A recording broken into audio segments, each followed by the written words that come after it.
Hello everybody and welcome to the channel. If you're new here, please click on like and subscribe. If you've been here before, welcome back.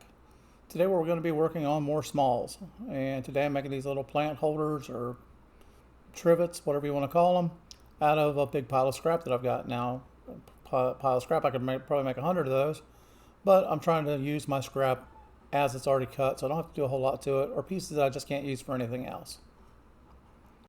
So I had 4 squares laying over there that are about 1 by 1.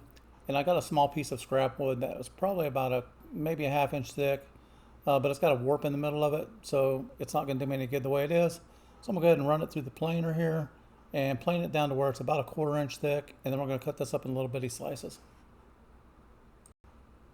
Now with the chop saw, I'm just taking my little blocks that I've got, and I'm going to cut off all the ends at one time so I've got a nice even cut. I'm going to flip them around and then cut these to whatever length you want to make these at. I think I'm making mine right about 6 inches. Again, just depending on the stock you have and how much wood you're trying to burn up. There's no right or wrong way of doing this. So I'm going to cut these to where they're all nice and square, and then we're going to start cutting our little slats. So I've got my board I'm making my slats out of, and I'm going to cut this the same length as I cut the 1 by 1 squares.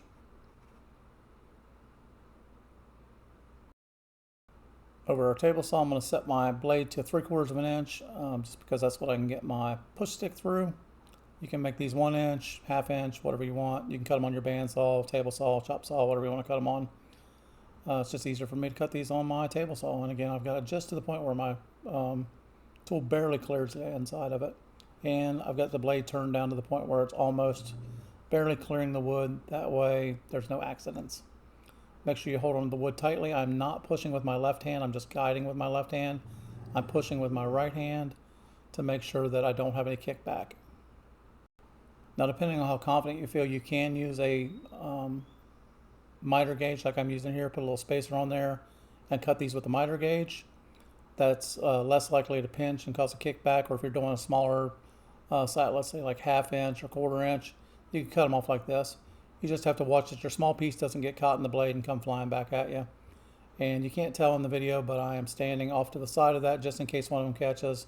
It'll be less likely to come back and hit me. Now the assembly, these are pretty simple.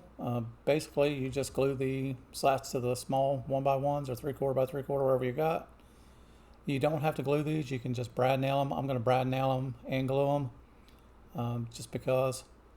You could probably just brad nail these, they would stay fine. You could probably just glue them if you let the glue set up for a little while, would stay fine also.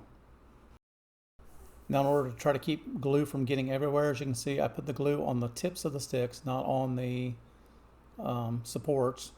And I basically let that tack up a little bit. I didn't tack it up as long as I normally would since I was doing a video. I was a little impatient there, but normally I let that tack up for about 10 minutes, just to the point where it's starting to dry. And then push them down on here and then brad them in place. That way they're not slipping and sliding all over the place, and there's less cleanup to do. If you do get some glue on the outside edge, depending on how close you put these, you may want to clean it up just so you're not seeing the glue on your finished product. If you're going to leave it dry and you're not going to put shellac or anything on it, it probably won't show up as bad, but if you try to shellac it and you've got glue on there, shellac, oil of any type will show your glue off pretty bad. So make sure you clean up any excess glue that you've got if you get any glue anywhere. Once you get them all set in place, again, this is optional. Take your brad nailer and just pop a brad in each one. I'm using a 3/4 inch brad here, so it's not a very long brad. I don't want to blow the sides out. I don't want it popping out the bottom, so it's just a short brad in there. And then again, go back through when you're done and clean up your excess glue if you've got any. I'm just going to probably shellac these or put some mineral oil on them.